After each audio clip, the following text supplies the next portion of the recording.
Boa noite, meu nome é Thiago Neves Xavier. Eu curso o segundo período de Direito à noite, né, na Unirj. O meu tema abordado vai ser sobre pensão de alimentos. Né? A previsão jurídica ela está entre o artigo 1694 ao artigo 1710, né? E é um tema, enfim, corriqueiro, que está em voga na sociedade, o tempo todo comentado e que atinge muitas pessoas. Né? E aí nós temos o primeiro conceito de pensão de alimentos. Né? E aí, com pensão de alimentos, a gente pode pensar naquela pessoa que necessita de ajuda de terceiros, que ela não consegue subsistir por conta própria, por meios próprios. Né? E aí, visto o conceito, nós temos agora os pressupostos. Quais são as necessidades que nós temos para poder que ocorra a pensão?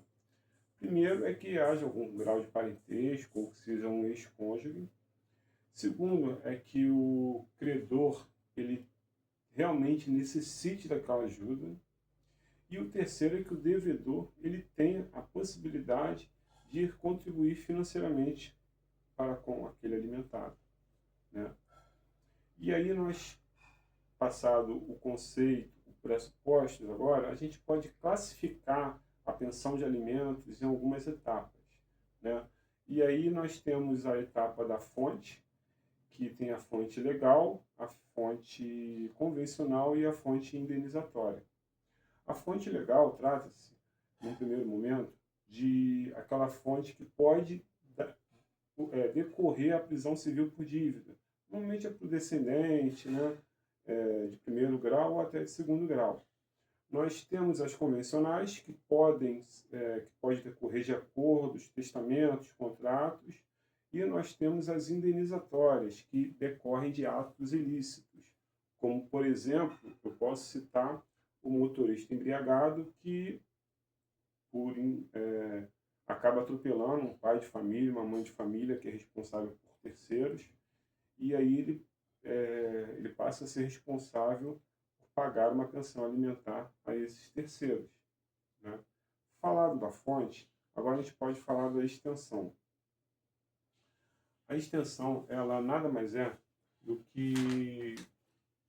que a extensão civil, né, ou indispensável.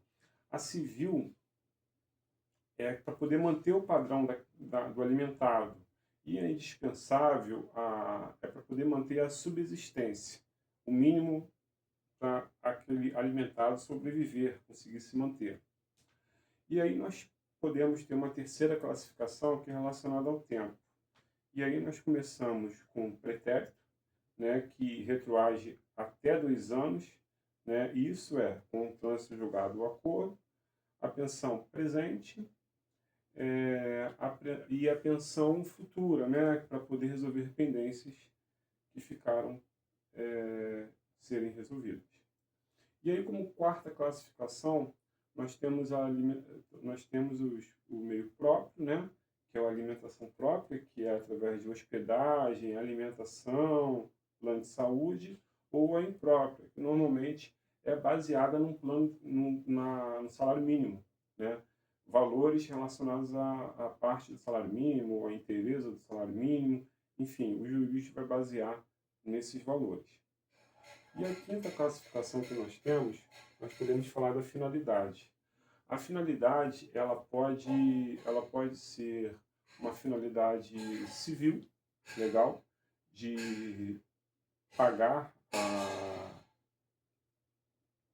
pagar a pensão alimentar sem uma data estipulada, baseada apenas na lei.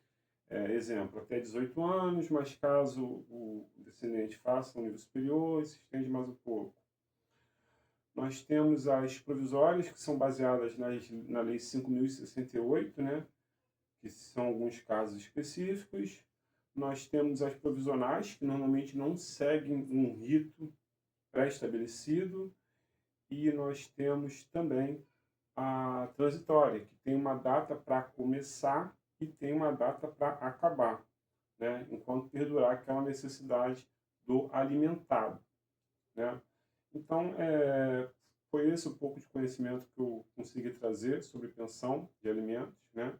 As pesquisas que eu fiz, eu tentei compactar todas essas informações para que ficasse mais fácil possível de compreender, tá? Eu agradeço a oportunidade, professor, e boa noite.